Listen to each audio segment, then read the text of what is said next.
আপনারা সকলেই জানেন আমরা যুদ্ধের পথ বেছে নিই না, বরং আমরা আপনাদের ও মুসলিমদের উপদেশের পন্থা অবলম্বন করতে চাই।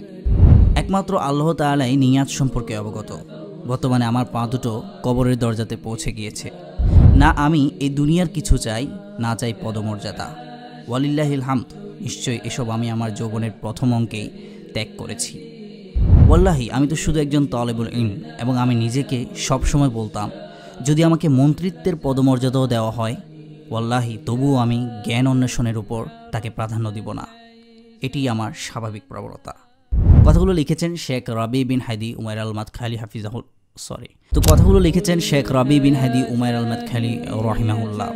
আমি কয়েকবার বলার চেষ্টা করছিলাম, মুখে দিয়ে হাফিজাহুল্লাহ বের হয়ে যাচ্ছিল, কারণ এর আগে আমি যখন বইটি পড়েছিলাম তখন উনি জীবিত ছিলেন, আর রিসেন্টলি উনি মারা গেছেন। আল্লাহ তাকে জান্নাতবাসী করুন, আমিন। আর কথাগুলো আমি এই বইটি ছোট্ট একগুচ্ছ উপদেশ এই বইটিতে পেয়েছি।